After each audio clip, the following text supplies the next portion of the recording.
¿Qué tal, amigos?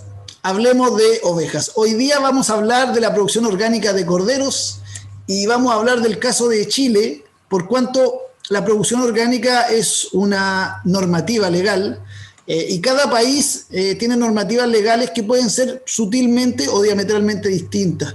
Desde ese punto de vista, ¿cierto? Cuando uno observa los grandes mercados orgánicos del mundo como Europa o Estados Unidos, justamente hay diferencias en esa normativa. Entonces, yo los invito a usted a usar este video, los que sean de otros países, ¿cierto? Para poder hacer un análisis comparativo o parecido respecto a sus propias normativas. En el caso chileno, nuestra normativa legal es la ley 20.089, que es acompañada además de la ley de una norma técnica. Y esa norma técnica, que es el decreto supremo número 2 del 22 de enero del año 2016, recién nomás, establece todos los detalles técnicos de lo que tenemos que hacer para poder certificar un producto como orgánico. ¿Ya? Lo primero, para los productores ovinos, si queremos meternos a producción orgánica, tenemos que hacer un plan anual de manejo. ¿Ya? Un plan anual de manejo que diga todo lo que vamos a hacer durante el año, de tal manera que quien nos inspeccione o nos revise si estamos cumpliendo la normativa orgánica pueda saber lo que habíamos propuesto hacer y lo que estamos haciendo. El producto orgánico es definido por esta normativa como aquel que proviene de un sistema holístico, es decir, donde es parte del todo de la producción, ¿ya? No es solo producir cordero orgánico, es manejar el predio orgánico para producir ese cordero, ¿ya? Basado en prácticas de manejo ecológico y cuyo objetivo principal es alcanzar una productividad sostenida en base a la conservación y recuperación de los recursos naturales, tal como lo señala la norma. Es decir, en términos prácticos, en términos muy prácticos, yo sé que a usted le llamará la atención la producción orgánica porque pueden pagar un sobreprecio, porque es un producto que puede tener mejor mercado, pero hay que entender que la base de la producción orgánica es utilizar métodos ecológicos, métodos conservativos para la producción y por lo tanto esos son los aspectos centrales de esta normativa. La consecuencia de eso, que el consumidor nos va a pagar un poco más de precio, eso viene después, ¿vale? Entonces, nos vamos a centrar en el proceso porque lo que queremos con este video es contestar a la pregunta si yo puedo producir cordero orgánico y qué es lo que tengo que hacer para ello. Bueno, entender primero que nada que el proceso es la certificación del predio y no del cordero, ¿ya? Usted, el cordero lo va a producir en un predio cuyo manejo general tiene que ser hecho bajo estos principios ecológicos. En segundo, hay un periodo de transición y conversión mínimo de 6 meses, es decir, no es inscribir, me voy a inscribir para empezar a certificar orgánicamente y al otro día ya quiero que me certifiquen los corderos. No, hay un periodo en el cual usted tiene que ir cambiando prácticas e implementando este sistema de manejo conservativo.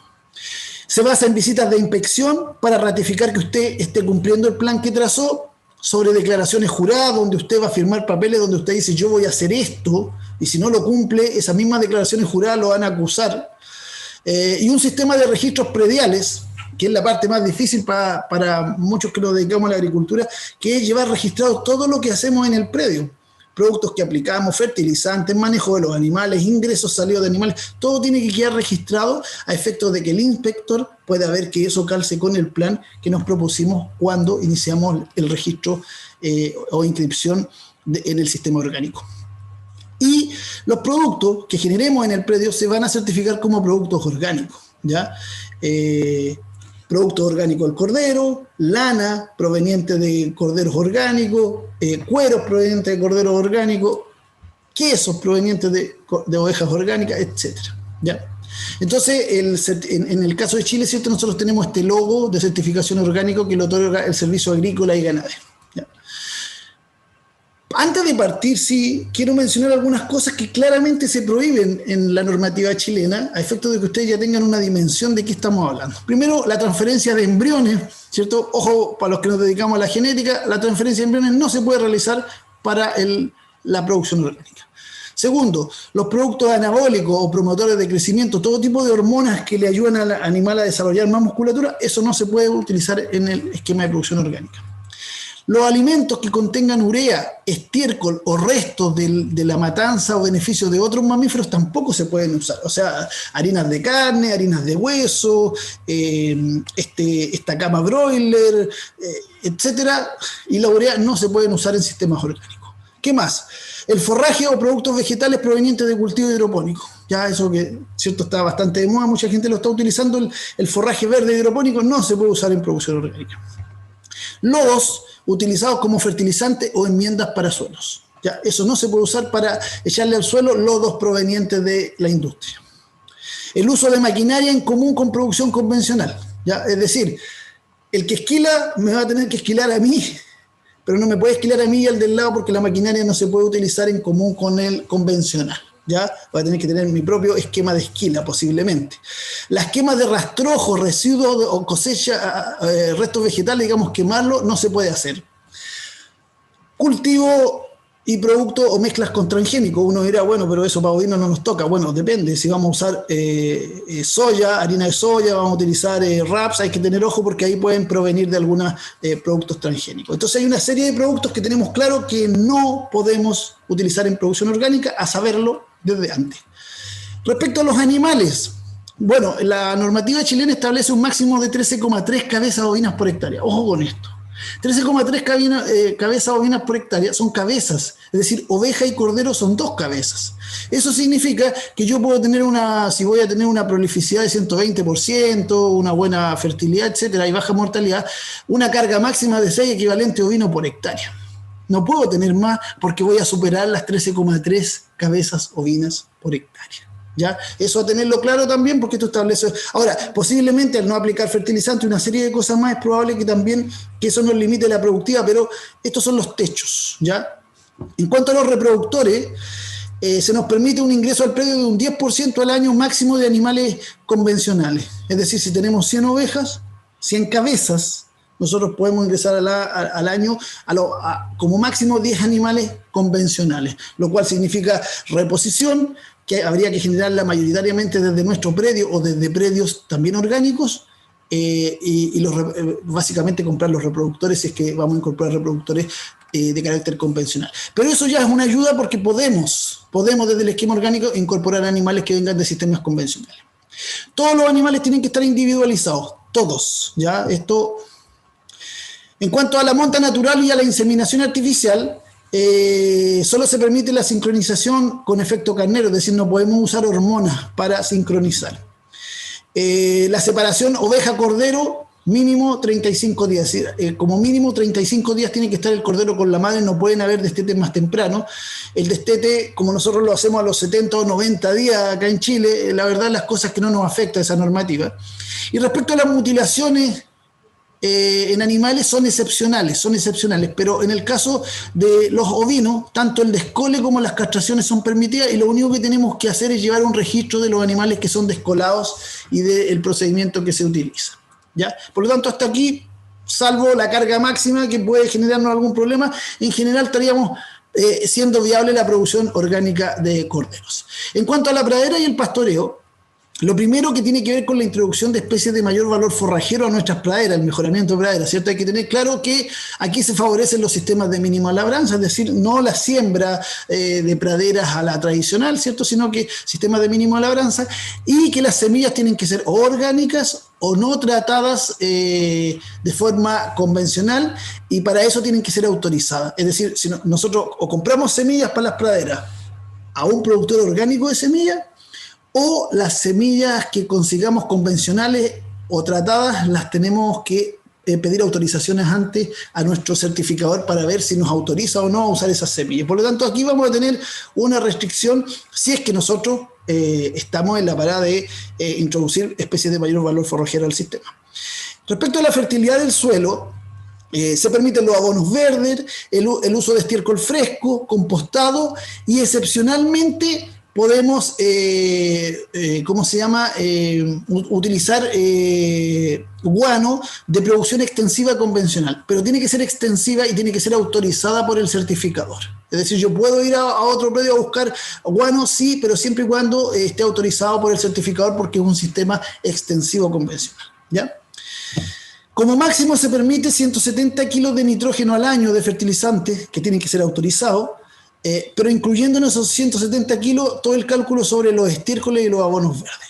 Del punto de vista, la verdad, las cosas desde la productividad tradicional en el mundo ovino, por lo menos acá en el sur de Chile, 170 kilos de nitrógeno por hectárea es bastante, es mucho más de lo que echamos habitualmente, así que por ahí no vamos a tener problemas. En cuanto a control de plagas, los plaguicidas tienen que ser autorizados, excepcionalmente se autoriza sobre todo con cunilla negra, ¿cierto? Que algunos gusanos que atacan a nuestras plantas en las praderas, se nos va a permitir, pero siempre que nosotros solicitemos la autorización y lo justifiquemos. En cuanto a transhumancia y veranada, para quienes usan estos sistemas, ¿cierto? El pastoreo en zonas comunes tiene que ser autorizado y solo con presencia de animales bajo la norma. Es decir, si nosotros vamos a hacer transhumancia hacia una zona donde hay mayoritariamente o una gran cantidad de animales convencionales, no se nos va a permitir, ¿ya? Entonces ahí tenemos que buscar las autorizaciones y probar que efectivamente en esas zonas comunes los animales no se van a mezclar con otros. En cuanto a la parte de sanidad, que es una gran preocupación desde el punto de vista de si vamos a poder manejar la sanidad del rebaño bajo un contexto orgánico, vamos a mencionar algunos problemas sanitarios que son los más recurrentes. En cuanto a las parasitosis, que es un gran problema acá, por lo menos en el sur de Chile, ¿cierto? Lo primero es que la norma nos permite que aplicar medicamentos, pero todo medicamento debe ser recetado por un veterinario y registrado. ¿Ya? Uno dirá, bueno, pero eso debería ser lo normal, ¿cierto? Sí, pero muchos productores van directo a la farmacia veterinaria, compran y aplican. No, acá no. Acá cualquier producto veterinario que se aplique tiene que haber una receta detrás de un médico veterinario y tiene que quedar registrado en un librito ahí donde usted aplica, donde usted coloca qué animales le aplicó, qué le aplicó, en qué dosis y adjunta la receta del veterinario. Usted puede aplicar máximo 3 tratamientos veterinarios en 12 meses a todos los animales. A cada animal máximo 3 tratamientos veterinarios. La verdad las cosas que nosotros en el sur de Chile nos manejamos con 2 tratamientos parasitarios al año, por lo tanto ese tercero nos da una buena holgura para poder enfrentar el tema de las parasitosis, por lo menos desde el punto de vista de mantenernos dentro de la norma orgánica. Pero los periodos de carencia, el periodo después que uno aplique el antiparasitario, hay un periodo en el cual usted no puede consumir ni vender el animal, se duplican para todas las aplicaciones. Es decir, si el periodo de carencia era de 21 días, ahora es de 42 automáticamente. En el caso de la enterotoxemia, ¿cierto?, donde aplicamos vacunas, en vacunas no hay restricciones, pero deben registrarse. O sea, todo lo que son vacunas se pueden aplicar, pero tienen que quedar registradas, ¿ya? En el caso de los problemas podales, el manejo de patas, ¿cierto?, se permite el sulfato de cobre o zinc y nada más. Es decir, no. Ahora, desde el punto de vista productivo, el sulfato de cobre o zinc anda bastante bien con las patas, así que la parte sanidad diría yo que no tiene mayor problema en cuanto a cumplir la norma orgánica. En cuanto a alimentación, el calostro y los sustitutos lácteos tienen que ser de origen orgánico. Aquí ya se nos vuelve complicado si que queremos, los que dan sustitutos lácteos aquí lo van a tener que conseguir orgánico o simplemente vamos a tener que manejar el calostro de nuestras ovejas. El sentido de la norma orgánica es la autoproducción de alimentos, por lo tanto los granos deberíamos producirlos nosotros y si lo queremos comprar afuera grano o concentrado lo tenemos que traer de otros predios orgánicos. ¿Ya? Aquí hay un cierto mercado de grano orgánico, es relativamente costoso, pero existe, ¿ya? Por lo tanto, es aquí donde uno dice, bueno, entonces no va a ser tan productivo el sistema. Es probable que no sea tan productivo y a lo mejor por eso tiene sentido los 6 equivalentes ovinos por hectárea. El heno de cama debe provenir de producción orgánica también, evidentemente de la producción de nuestra, pero también de producción orgánica. Sal, vitaminas, minerales tienen que ser de origen natural. La norma establece claramente las fuentes que se pueden utilizar, así que ustedes consulten la ley y la norma técnica y lo van a ver. Y hay un procedimiento para la autorización de excepciones cuando nosotros somos capaces de probar que no podemos conseguir el producto, que los animales lo necesitan, etcétera, etcétera. Hay un mecanismo para solicitar autorizaciones excepcionales. Infraestructura, ¿ya? Esto que pudiera ser no tan relevante desde el punto de vista de muchos de nosotros, ¿cierto? Porque la infraestructura en el ovino no es tan importante, dicen muchos, ¿cierto? Pero aquí pueden haber algunas situaciones importantes. Primero, se nos exigen franjas de amortiguación de 6 metros con la producción convencional. Es decir, si usted tiene un vecino que tiene producción convencional, va a tener que hacer un callejón entre usted y su vecino de a lo menos 6 metros para poder cumplir con esta zona de amortiguación. Es decir, una zona en la cual en ese callejón no pueden haber ovejas orgánicas topándose con las convencionales, tienen que haber 6 metros de distancia. Si usted dentro de un predio quiere tener doble producción, no puede tener doble producción, ¿ya? Se autoriza bajo ciertas normas de excepción, ¿ya? Pero en todos los casos va a necesitar estos 6 metros de franjas de amortiguación. Por otro lado, la estabulación de animales tiene que ser menor a 3 meses. O como máximo un 20% de la vida del animal al momento de certificarse, como máximo tiene que haber estado estabulado, como máximo. ¿Ya? En general, por lo menos las condiciones nuestras acá no tenemos ese problema de estabulaciones tan extensas, así que por ese lado podríamos tener una buena producción orgánica. Hay unos mínimos de superficie por animal, 1,5 metros cuadrados por oveja de galpón, 0,35 por cada cordero. Esto es importante porque la infraestructura es cara. Habitualmente hay más animales que galpones, así que a tenerlo en consideración. Tienen que haber, si usted estabula, tiene que haber patio o corrales. Además del galpón techado, patio o corrales, 2,5 metros por cada oveja y 0,5 por cada cordero. ¿Ya? Así que aquí a medir, ¿ya? No se puede usar piso de listones en galpones y el 50% debe ser sólido. Y aquí sí se nos instala una restricción importante para los sistemas de acá del sur de Chile, porque nosotros habitualmente lo que más usamos son pisos de madera listada, donde la feca cae hacia abajo y se mantiene el pie seco. Pero además de que no lo vamos a poder usar, el piso del galpón tiene que ser en un 50% sólido, es decir, concreto, y eso implica inversiones. Bueno, a tenerlo en cuenta. Los potreros, todos los potreros tienen que tener agua, y en caso de haber riego tiene que haber un plan asociado, firmado por alguien, ¿cierto?, que permita afirmar que ese riego es sustentable e inocuo, es decir, que la calidad del agua no viene contaminada y que por otro lado la extracción de esa agua no está generando problemas de sustentabilidad. Y finalmente, la parte faena, ¿cierto? Tenemos que asegurar que la faena de nuestros animales va a ser separada de la producción convencional. Eso no es difícil de hacer. Uno pacta con los mataderos para poder faenar los animales en un día, ¿cierto? Llevarlos todos juntos y separarlos de la producción convencional. Bueno, amigos míos, esperamos aquí en Hablemos de Ovejas que con esta información usted tenga más claridad sobre esa idea que tiene de producir corderos orgánicos y pueda hacer los ajustes requeridos para satisfacer esta demanda creciente que hay de los consumidores. Si le sirve y le ha gustado el video, denle un me gusta, suscríbase para seguir recibiendo otras entregas y especialmente comparte el video, que siempre hay otras personas en sus redes sociales a las que les puede servir. Por mi parte, eso es todo. ¡Saludos!